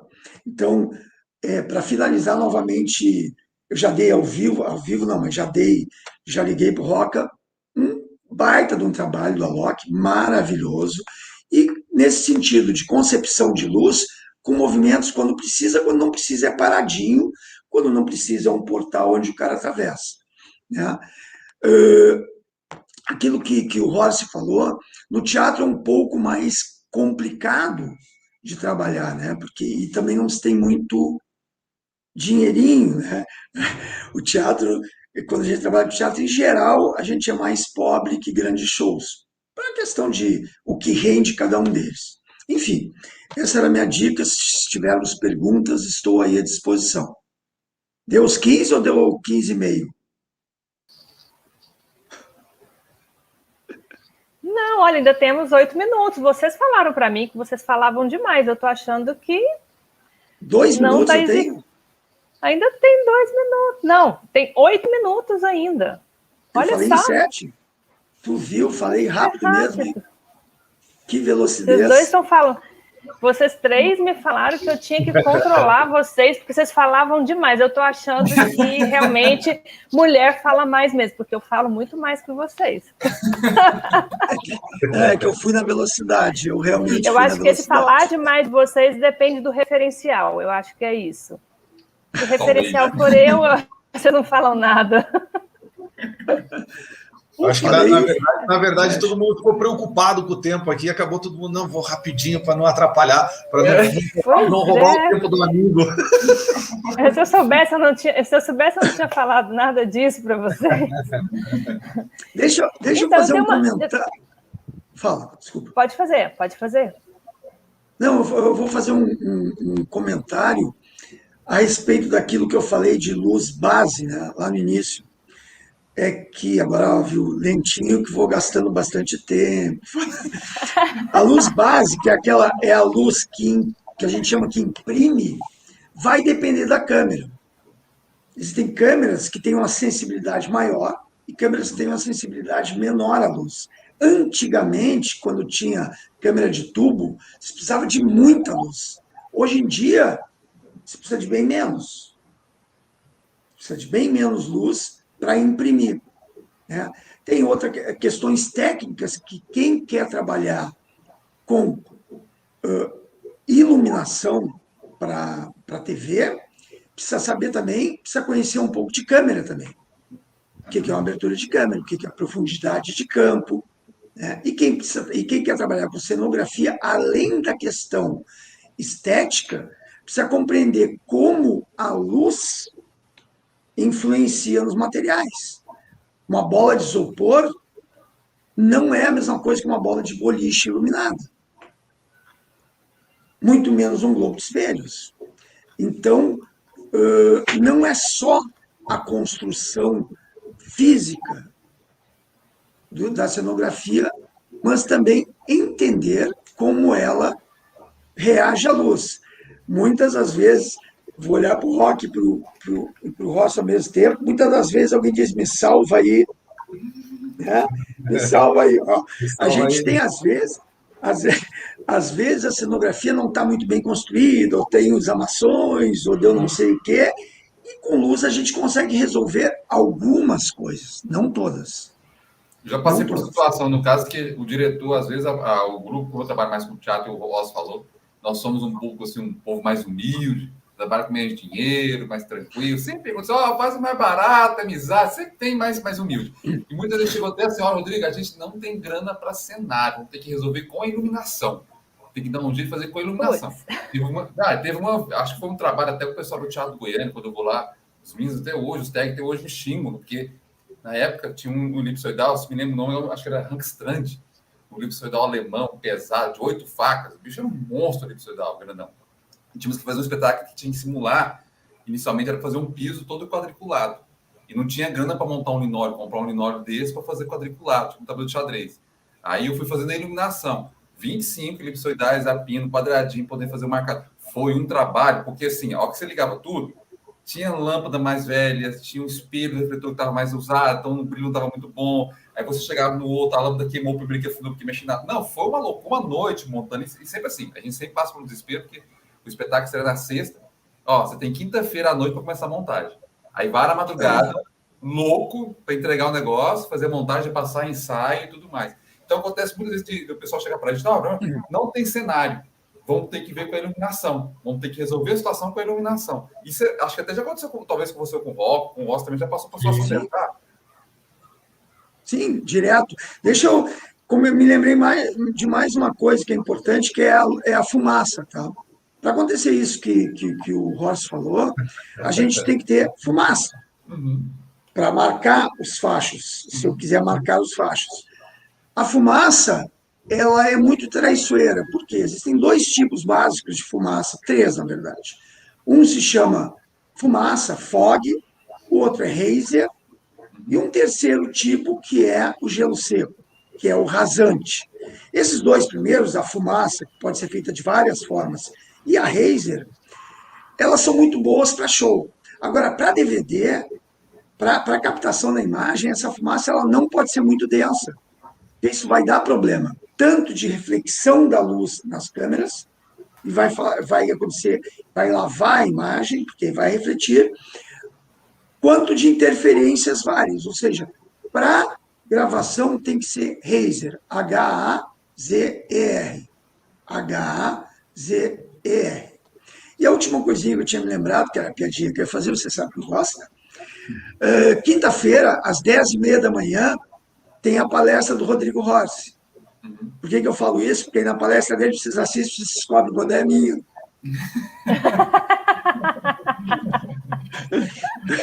A gente já engancha uma na outra. Com certeza, com certeza. Tem uma pergunta aqui, eu não sei se pronuncia dessa forma, me perdoe se eu falar errado, Eliesse Costa, sobre movimentação da luz. Qual é o jogo de cintura quando não se tem muita grana para utilizar todo o recurso que se é necessário? Eu vou falar uma coisa que eu sempre falo com o pessoal, com os alunos, porque assim, uma coisa que acontece muito na arquitetura e nos interiores. Os alunos sempre procuram para a gente assim, qual é a lâmpada que eu vou usar na cozinha, qual a lâmpada que eu vou usar no banheiro, qual a lâmpada que eu vou usar na sala, qual a lâmpada que... Antes de pensar no produto final, quais os equipamentos, a gente tem que pensar no porquê que você está ligando aquela luz, para quê, para quem, por quê. Qual efeito? Se você cria um conceito, uma ideia do que você quer visualmente para essa sua ideia, o equipamento é o mínimo que você pode fazer. O importante é você passar a ideia, o conceito para o público. Aí depois você vai fazer adaptações de equipamento. Claro, você não vai poder pegar um show da Disney e resumir e colocar lá da Parda para poder fazer. Claro que tem seus limites. Mas a primeira coisa é estabelecer um conceito. Para que você está fazendo aquela luz e para quê, por quê? A partir de redigir esse texto, eu gosto, quando eu faço meus trabalhos, eu sempre escrevo pelo menos uma lauda. O que eu estou pensando naquela luz? Para mim é um norte. É desse norte eu trabalho. Teve um espetáculo que eu tinha 30 elipsoidais para usar e cheguei no teatro, só tinha lâmpada par. E mesmo assim eu fiz acontecer. Claro que não é a mesma coisa, mas a questão conceitual, estética, visual, estava ali, estava impressa na cena. Bem, era isso que eu queria colocar, que eu acho que pelo menos defendo muito isso, de pegar muito no conceito, sabe? Sobre o movimento de luz, existem dois conceitos de movimento de luz. Um é o movimento por troca de direção do facho, e o outro é o movimento por acender e apagar certos aparelhos. Então, por exemplo, acender e apagar tem função quando tem função. Para que serve luz de plateia? A luz de plateia serve para o artista que está em cima do palco enxergar o público, ou a câmera enxergar e poder captar o público. É para isso que serve a luz de plateia.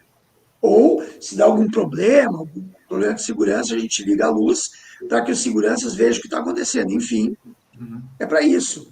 A luz de plateia não é para marcar ritmo. Então, por exemplo, mini brute, que são aquelas lâmpadas que têm 2, 4, 6 ou até 9 coisinhas, no Brasil 8, no Brasil não tem 9, e que são muito fortes, que iluminam plateia. E aí eu vou fazer a iluminação de uma música e faço assim, ó. Tu não vê a luz do palco, tu passa a não ver o artista. Ou seja, esse movimento que o iluminador quer mostrar que ele tem ritmo, que ele conhece a música, talvez não seja o essencial, talvez não seja de acordo com aquilo que eu gostaria de ver no palco. Os movimentos de moving light, eles são necessários, mas eu não preciso ficar mudando de cor o tempo inteiro e da mesma forma, né? Ou seja, não tem aquilo que o Ross falou, não tem um conceito, não tem uma ideia. A coisa mais linda que eu vi na minha vida de moving light, e continua sendo, de uma banda chamada Queensryche, 1980, eu magro, 82, 1982, Rio de Janeiro. Essa banda veio fazer um show no Rio de Janeiro, e tinha uma música que é uma banda de heavy metal. É a banda que a plateia ficava o tempo inteiro assim, né? Não via um show, só... E eu lá, né, olhando, e o cara fez uma música que era com vermelho e branco, com moving light, o troço era... E a luz fazia assim, ó. Cara, aquilo dava uma aflição na gente, dizia, pelo amor de Deus, velho, muda, e o troço... Parecia uma engrenagem do mundo. Eu não tinha nada, eu estava normal. Eu fui pro show normal, Então, existem formas da gente utilizar a movimentação que nos inspirem, entendeu? Então, eu gosto muito daquele show do The Dark Side of the Moon, do Pink Floyd, que é um show de 94. É uma aula de iluminação aquática, ele é fantástico. Aquilo é uma aula até hoje. É uma aula até hoje, que tem muito equipamento, e a hora que usa 2, 3, a música inteira funciona, você assiste, não é aquela coisa de girar, aquela coisa de um monte de luz, sabe? Eu acho No Alok, tu não costuma pirar muito, né? Uma coisa mais... Então, na verdade são alguns conceitos que a gente aplicou. Eu comecei a me envolver com esse negócio de música eletrônica na época que o DJ era um foquinho nele lá no fundinho e a luz era toda de pista. Então, nessa época, sim, o movimento da luz era tudo muito mais agressivo do que é hoje. E eu comecei nesse processo todo, fui um dos caras que mais defendeu o negócio de que o DJ era um artista e tinha que ser um show igual a um show de banda. Então a gente trouxe, na época eu comecei a trabalhar, na locadora ainda eu colocava a iluminação e fazia os projetos da Green Valley, que foi vários anos aí o clube número 1 do mundo e tal. A gente começou esse processo de trazer a luz da pista para o palco e realmente fazer os shows. Então, assim, todo esse conceito dessa movimentação intensa, da luz mexendo na luz de pista muito acelerada, essas coisas, isso foi caindo e a gente realmente foi criando um conceito de luz, que eu acho que é o que deu destaque, e a Roca, enfim, que tem o Roca Team, né, toda a galera que trabalha comigo, que a gente segue esse mesmo conceito, de que a gente não precisa estar com a luz. Tem um momento para fazer isso? Tem. Tem momento que pede? Tem. Mas, assim, você ter os momentos de criar uma luz, sair de uma base, uma transição, fazer uma coisa, sabe? Desenvolver a luz junto com a música, né? Acompanhar as nuances, as mudanças. Tem coisa na música eletrônica que a galera pensa, não, é só o bate-estaca. Não é. Já mudou isso há muito tempo. Então, as músicas, tem vários trechos que é só os nuances, de que a gente faz só nuances de luz, as trocas muito, muito detalhadas. Muitas vezes a gente tem momentos só com vocal, e sabe? Então, mudou isso. Eu acho que a gente ter feito toda essa transição de trazer a luz da pista para dentro do palco, transformar isso num show, facilitou, né, para esse processo e para essa mudança. Então, realmente, hoje, não tem mais essa movimentação doida, né, não existe mais isso, e realmente virou um show, como qualquer outro, né, a apresentação de um DJ virou um show, tanto que hoje o DJ, ele toca junto com uma banda, depois de uma banda, num festival de sertanejo, né, o Alok a gente toca no Vila Mix, que é um festival de música sertaneja. Então, assim, toca Jorge Mateus e Cauã, e no meio tem Alok. Então, assim, é diferente. Muitas coisas durante esse processo também foram adaptadas para atender melhor o DJ. Então, assim, eu não posso usar num DJ, por exemplo, falando de luz, até de fotografia e tudo, porque esses festivais, quando tem muita gente, são transmitidos no próprio telão, não precisa nem ser transmitido para fora ou num canal de streaming, mas tem as câmeras que passam no telão, né? Então, por quê? Porque é muito grande, a galera não consegue ver o palco, o cara fica desse tamanho. Então, a gente tem que pensar nisso. Eu não posso ter num DJ que é uma pessoa em cima do palco, uma luz geral lavando o palco inteiro. Tem que ter uma luz pontual, eu não tenho por que iluminar um palco todo vazio, entendeu? Eu tenho que criar um ponto de destaque. Então, assim, isso tudo foi pensado. Cara, eu sofria demais no começo, que eu pedia spot de frente. Pô, Roca, só você pede. Claro que só eu peço. Quem vai? Se os caras querem usar, quer usar para fazer um solo no Jorge, no Matheus, nos caras, usa, tá lá o equipamento, mas eu não posso ter uma bateria de 12 lâmpadas par para fazer a luz do cara. Não funciona.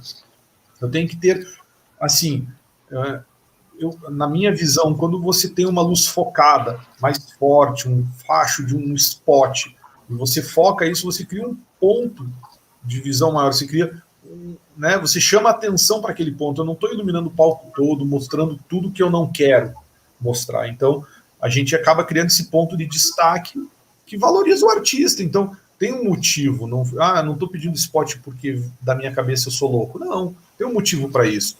Né? Aquilo que o Horst falou. Para quê? Por quê? Né? Por que eu quero esse tipo de refletor? Isso foi pensado antes. Né?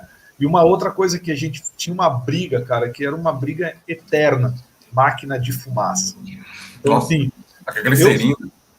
eu sou um entusiasta da fumaça, eu gosto. Eu acho que tem que ter, porque senão não aparece a minha luz. Né? E assim, a maior briga que eu tinha não era nem pela fumaça. Era o cara colocar a máquina de fumaça sem ventilador. Não pode, não tem como você ter uma boa fumaça, uma fumaça de qualidade no palco, não precisa haze, não sei o quê. Eu até assim, eventos abertos, eu nem peço haze. É desperdício você gastar haze. Sim. Pode ser fumaça, glicerina mesmo. Bem lembrado. Né? Por quê? Porque tá o ar livre, você vai soltar ali, ela dá uma esparramada. Mas, cara, sem ventilador não dá. É o que eu sempre falo.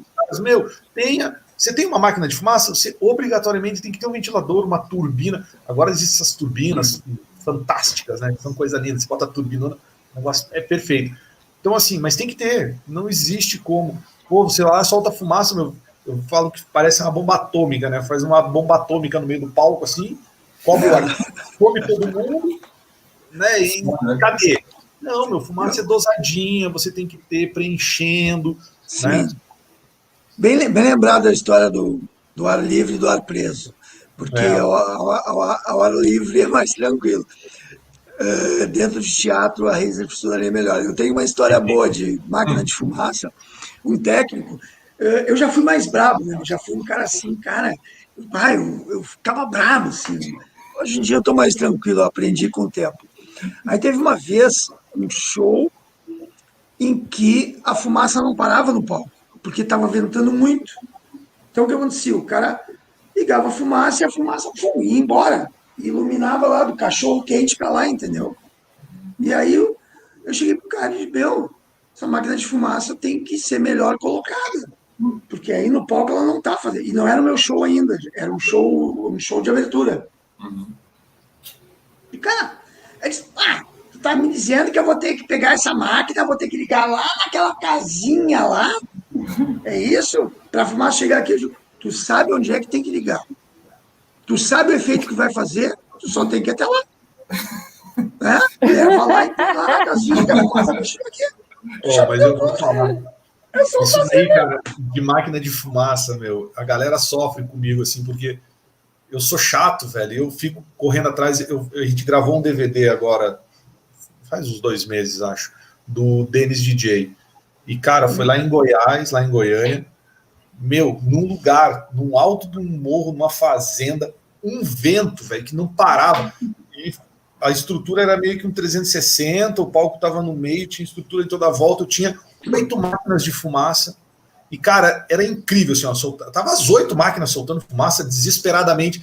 A fumaça vinha, todas elas por fora, assim, né? Eu falei, vou cobrir a área toda. O vento vinha de um lado e do outro. Cara, a fumaça vinha, quando chegava para entrar dentro do negócio, ela subia e não entrava, meu. Cara, o que tá acontecendo? E vai e mexe fumaça para lá e mexe para cá. Aí, uma hora a gente conseguiu acertar, mas assim, não ficou perfeito do jeito que eu queria.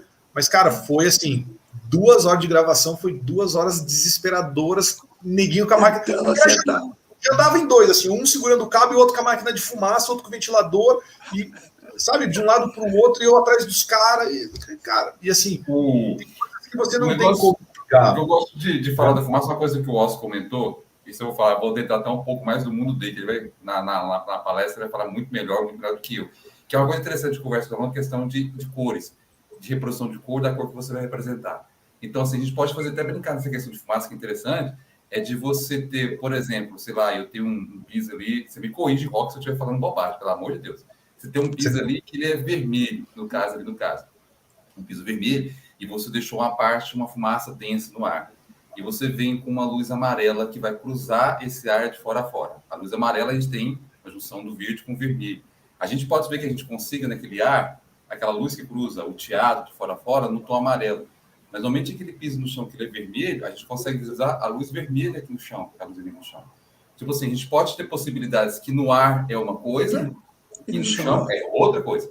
Então, se você tiver o conhecimento dessas teorias, essas coisas da iluminação, que é a coisa que o Loss vai brincar com vocês muito na live, a gente pode fazer muitas possibilidades. Então, a gente pode ter um significado visual no ar e podemos ter um resultado visual no chão, outra possibilidade, outro efeito de iluminação. Entendendo o básico de luz, sabe, essas cores. Cara, tem um cara que era mestre aqui do Rio Grande do Sul, chamado João Assir. Tem uma discussão de quem foi o primeiro iluminador do Brasil, se está lá no Rio de Janeiro, se está aqui. Ele começou em 58, acho que é bem antigo.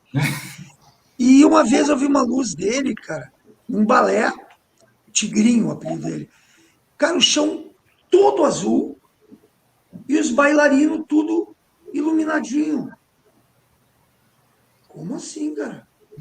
O chão era linóleo, era preto. Como assim, cara?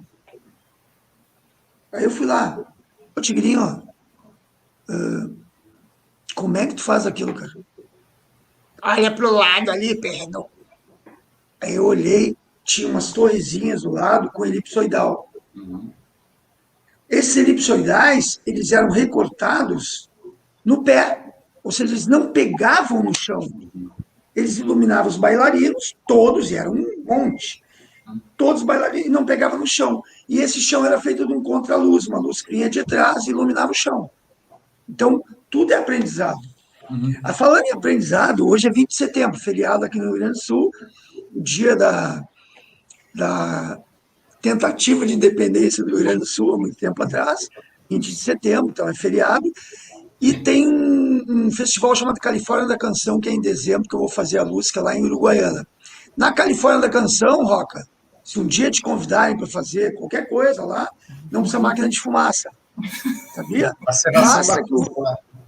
Basta que o vento esteja apontando do churrasco para o palco. É todo mundo fazendo churrasco. É um acampamento, farroupilha, todo mundo, cara, não precisa de fumaça. É maravilha. Só depende do vento soprar do lado certo. Mas esse negócio, só depende do vento. Só um minutinho, Roca. O DJ Fábio Aruanã, eu acho que foi ele que fez a pergunta. Já que você falou nessa apresentação de balé, ele está aqui, ó. Eu estou aqui em um desespero, pois em dezembro terei uma apresentação de balé de crianças em um auditório de teatro aqui em Aruanã, Goiás, e não temos como prender a luz no teatro e nem no grid para se criar. Então, assim, se vocês puderem ajudar a... Luz de lateral do chão, e à frente, assim, o que eu faria, né? Luz de lateral, ele tem que criar estruturas para essa luzinha toda de lateral, e a luz de frente teria que vir das laterais em diagonal. Se ele não tem como pendurar em cima, ele tem que dar um jeito de subir. Como é que ele vai subir? Se ele vai botar tonel, eu já não sei como é que é. Mas, em termos de posicionamento, porque o contraluz, como ele não tem altura, vai dar na cara das pessoas, então é lateral. E alguma coisa de chão, seja de contraluz, seja de diagonal de frente, só que como são crianças, né, ele falou que são crianças, quando é criança, o ideal é tu não botar a luz, que as crianças possam bater nas luzes. Aqui em Goiânia teve um espetáculo, eu estava fazendo produção de palco do Teatro CS de Dança, e teve uma coreografia, não sei se o Ross conhece o Teatro Goiânia, você tem as varas de luz laterais, as coxinhas, elas são móveis. Elas são de pendurada, você pode movimentar e elas balançam. Aí teve uma coreografia em que eram 12 crianças que corriam, entravam na coxinha e passavam pela coxinha, sabe? Entrando e saindo. Gente, na última, quando a menina foi passar, na última menininha, quando ela meteu os peitos naquela vara de luz, parecia um moving light. A vara assim, foi assim, assim, a diretora, solta a vara! Solta o desespero. Mas assim, a menina não se machucou. Mas a questão, eu posso falar da questão de luz lateral de corredor é muito complicado com criança. Qualquer coisa, na verdade, nem é só criança, qualquer um que vai se andar na coxinha de um teatro, que a gente trabalha com a escuridão. A gente precisa da escuridão para trabalhar com a iluminação. A gente precisa do palco tudo escuro. Então, por exemplo, a gente tem umas fitas fluorescentes, a gente coloca no chão, na coxinha, coloca umas fitas indicativas com seta, crepa todas as fitas, gente, pelo amor de Deus. parece que o povo tem pé de gancho. Então, se deixar qualquer fiozinho, parece que o povo enxuta um cabo, tira um pulo, sai na hora, então isola tudo. Porque mesmo que, independente se é criança ou adulto, a coxinha onde você vai andar com o pessoal é escuro. A gente não precisa escuro, não é estraga o efeito da luz no palco. Então tem que pensar também na questão também da segurança. Não adianta a gente colocar a luz e acender. A gente colocar a luz isso que eu respondi a partir de uma premissa que tu não tenha como colocar lá, DJ. Tu não tenha como colocar Q30, que tu não tem estrutura nenhuma mesmo, entendeu? E eu fazia a mesma coisa. Pega ali as madeirinhas, as ripinhas, serra ali, põe um parafuso, um pé de galinha que a gente chama, coloca o vetorzinho, ó, tá lindo, cruzando ali. Chama pé de galinha. Pé de galinha. Chama de pé de galinha ainda. E, para finalizar, eu tenho uma pergunta pessoal para vocês, né? Que a pergunta é minha. Com essa pandemia, existiu alguma diferença para vocês? Porque muitas pessoas agora fizeram lives, muitas vezes são assistidas agora no celular, que é o vídeo na vertical. Como é que está sendo criar para pensar também nessa parte que a gente chama de televisiva, né, através do celular? Porque você já não tem mais a visão da horizontal. Como é que é criar para vocês, tanto para horizontal quanto agora para vertical? Teve alguma diferença? Acho que, assim, eu acho que, por exemplo, quando a gente está ao vivo, a gente tem a possibilidade de, com a luz, você direcionar o olhar do público. Eu acho que quando você, como o Ross falou, na verdade, quando você passa por uma TV, a câmera passa a ser o seu olhar. Então, o que a gente pode usar alguns artifícios nesse sentido é a questão de corte. Corte de câmera, para você posicionar, dar um foco, aproximar a câmera, afastar a câmera, e você cria também na orientação de onde o público vai olhar também. E assim, essa pandemia que começou agora para trás, tanto espetáculo como show, eu sempre exigi que tivesse pelo menos um teleprompter para mim do meu lado. Porque o que eu estou vendo ali é diferente do que está ao vivo, é totalmente outra coisa. Então, precisava sempre ter um telepronto, pedir para as pessoas, me dê um telepronto, algum retorno dessa câmera, o que essa câmera quer enxergar, eu quero enxergar através dela para poder passar. Porque o nosso olho é diferente do olho da câmera, da nossa sensibilidade. Então, assim, a partir desse momento que aconteceu essa pandemia, a sugestão que eu dava para o pessoal é ter um telepronto do lado para a gente visualizar e fazer esses testes antes, e se houver a possibilidade de guiar esse público, talvez de porte. Em julho do ano passado, teve a Broadway, acho que foi a Broadway, não sei se foi na Europa, não sei. Eles liberaram vários espetáculos, várias óperas lá, gratuitas no YouTube, que eram gravadas e versões gratuitas. E elas foram pensadas para a TV, no caso, porque tudo era para um porte. Não era só a câmera parada ali, no caso. Era um porte, eram várias planas, pensando naquilo e voltando. Então, talvez pensando, uma sugestão, uma ideia seria, quando eu passei, foi passar para fazer cortes de câmera, posicionamento de câmera, sabe?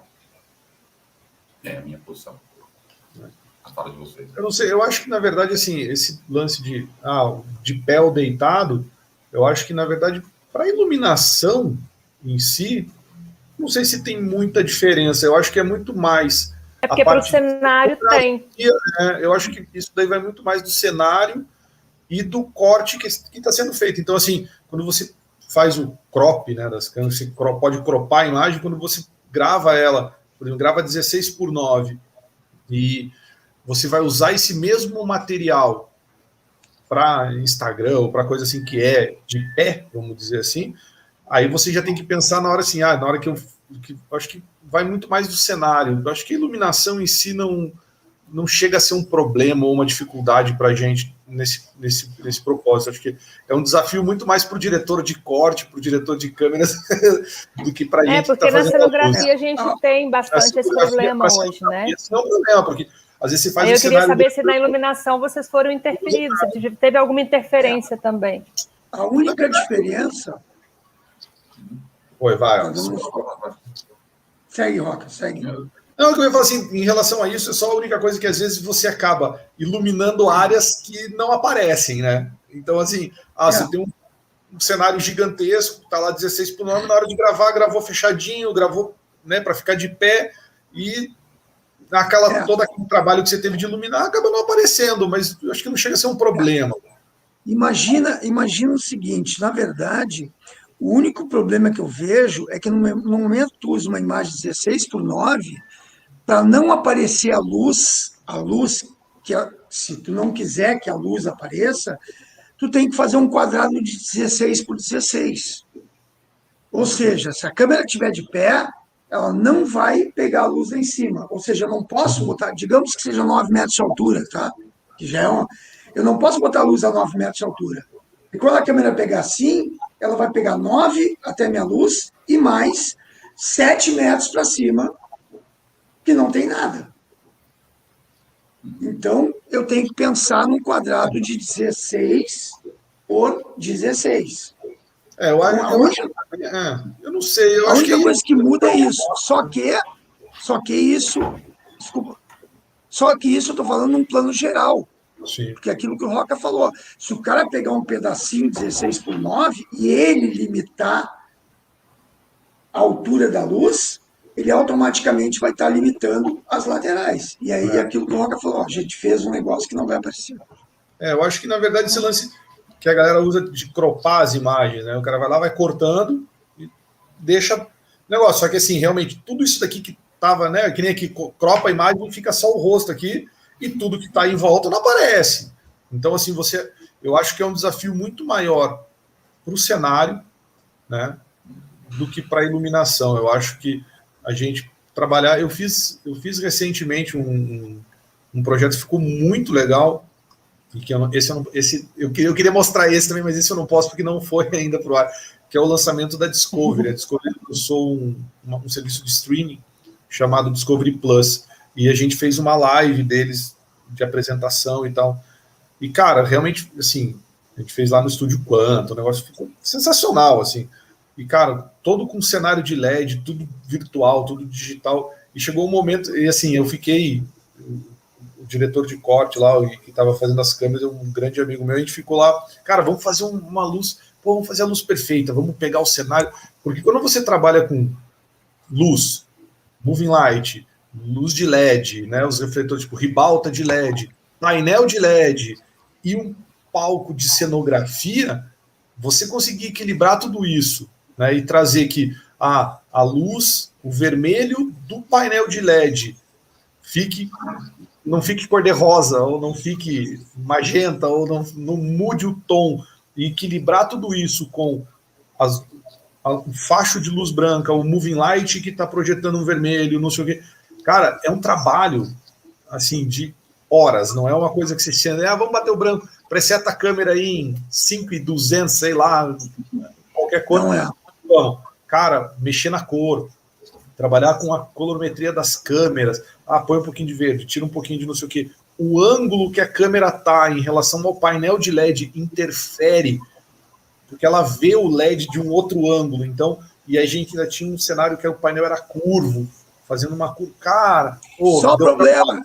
Não, mas assim, chegou um momento, cara, que a gente fez um negócio de um jeito que estava passando, e eu olhando no meu PGM lá, né, o PGM de retorno e tal, eu chamei ele e falei, cara, vamos, cara, dá uma estragadinha aí, vamos mexer alguma coisa, porque assim, tava parecendo virtual, entendeu?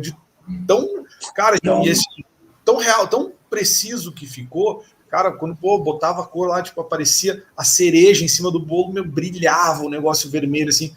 Então, assim, a gente fala de direção de fotografia, não sei o quê. Eu acho que esse cuidado que você tem, na verdade, assim, é uma grande parceria que você tem que ter o iluminador com o cara que está lá fazendo a direção de câmera, que está fazendo a colorimetria das câmeras, porque, assim, esses caras têm que ter muita paciência com você. Eu ligava a luz, botava o standinho lá, eu ficava olhando no PGM, o cara bota a câmera 1, câmera 2, tá mais vermelho, o cara ia lá e tirava.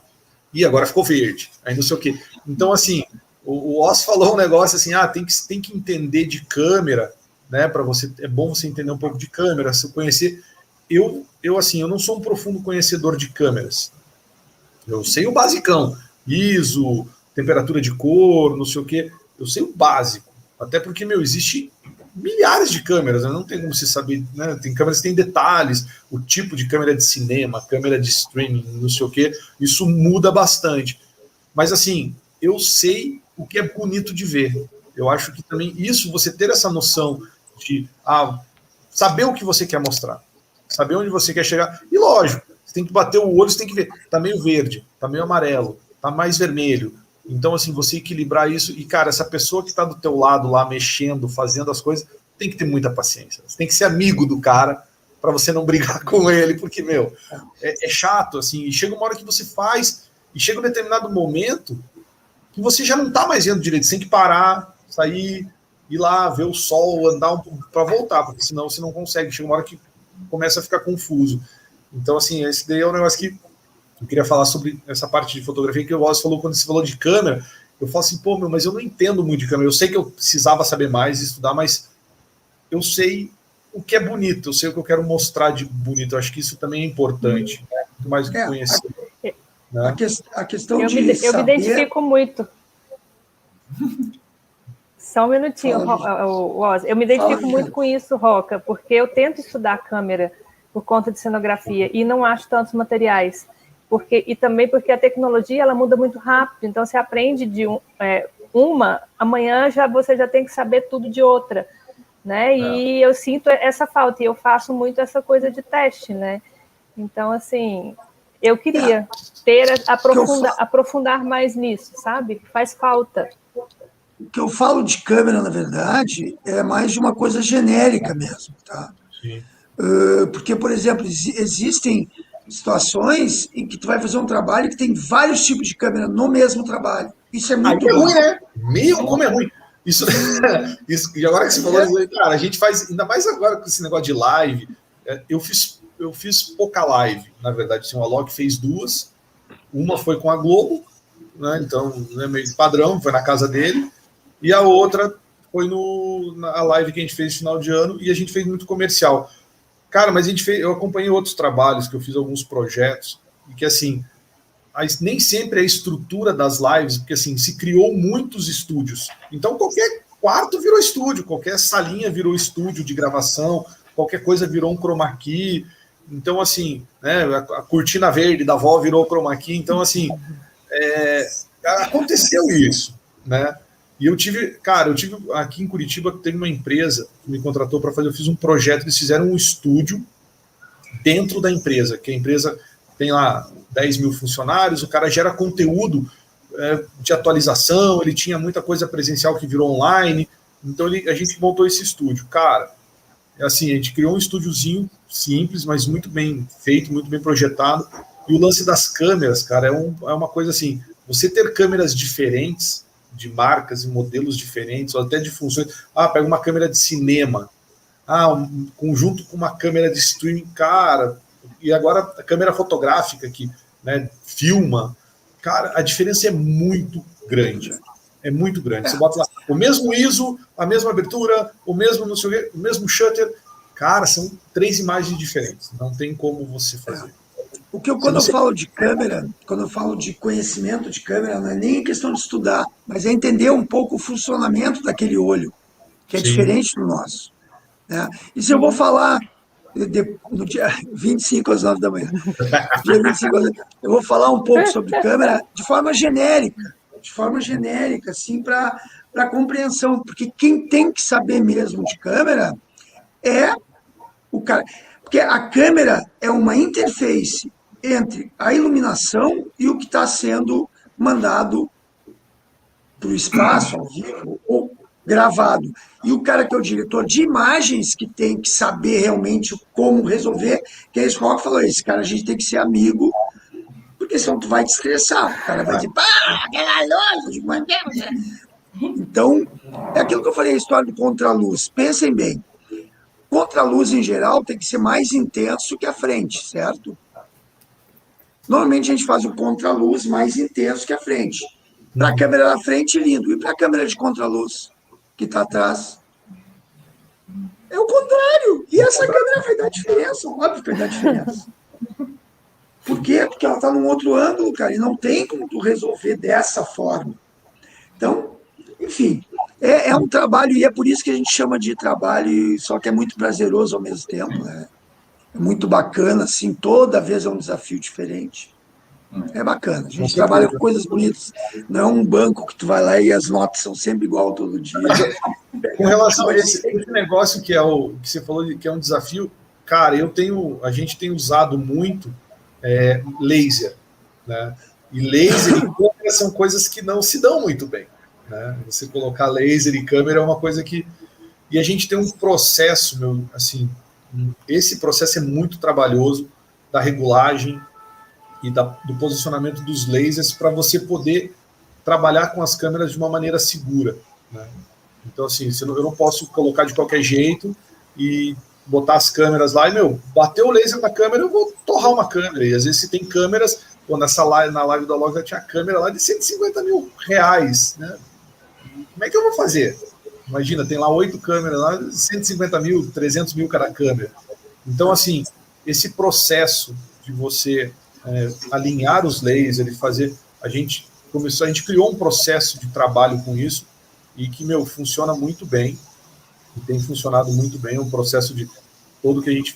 de alinhamento, de posicionamento, de criar o que a gente chama de safe zone, né, que são as áreas seguras, onde você pode passear e trafegar com as câmeras, porque não é só, eu vou isolar onde a câmera está. Não, você tem grua, você tem traveling, você tem o cara com o handmade, o cara que está com a câmera no ombro. Então, você tem que ter esses lugares. Então, esses processos, eles assim, são muito trabalhosos, mas são muito prazerosos. Assim, a gente fez Domingão do Faustão. Cara, nunca tinha entrado um laser lá. Os caras estavam apavorados. Porra, Deus, podia queimar todas as câmeras do estúdio. Entendeu? Então, assim, é um processo. E, cara, é uma responsabilidade a hora que você tá ali. E você termina e fala assim, pode entrar, galera. É aqui, ali, tá aqui os lugares que você pode... E a responsabilidade de fazer isso. Então, assim, de assumir essa bronca, né? Então, cara, esses desafios acho que movem a gente para sempre procurando fazer coisas diferentes e trabalhando e continuar nesse ramo aí que é iluminar. Eu brinco, eu sou iluminador, eu sou um piscador de lampadinha, né? A gente vai lá, vai todo mundo feliz, tá tudo certo. Gente, é muito bom ver vocês, assim, fazem com coração, né? Fazem com amor. E acho que é por isso que dá certo. Você vê o Roca falando agora dessa situação, é muita responsabilidade, mas faz com gosto, né? Faz, né? E eu vou falar agora, eu vou desmentir uma coisa que a Viviane falou, que ela falou que a gente não falava muito, ó, meu irmão. Eu acho que vocês três juntos, eu já devia ter começado vocês três juntos. Por mim, gente, eu ficava aqui horas. Juntando os três aqui, dá um século de história aqui, né? Por mim, eu ficava aí horas com vocês, mas infelizmente o horário já está assim, bem apertado. Sim. Eu queria agradecer cada um de coração por estarem aqui. Está fazendo uma diferença muito grande, com certeza, na vida profissional de várias pessoas que estão aqui assistindo vocês. E falar que nós ainda vamos ter a palestra do Horse, do Rodrigo Assis, e aí a gente ainda vai ter a palestra do Oz. Então, a gente ainda vai ter muita coisa para aprender, muita coisa para trazer para vocês. E eu não perderia, porque está muito bacana tudo. E é isso, gente. Muito obrigada. Inclusive, muito obrigada pelo bate-papo. Não, eu não vou perder mesmo. Eu sempre vou estar aqui. Eu acho que as pessoas vão enjoar de mim, porque eu sempre vou estar aqui. Jamais. Então tá, um abraço para vocês três. Tá, eu agradeço de novo a oportunidade, principalmente estar batendo papo com os colegas. Separa um piqui para mim aí, Rodrigo. Opa! Aí, ó. A época do piqui começou. Tá, muito obrigado. Então tá, obrigada, gente. Obrigada pela presença de todos. E eu aguardo vocês agora às 3 horas com a gente. Boa tarde para todos e boa noite para o pessoal que está na Europa. Mando sim. Tchau, tchau. Valeu, gente.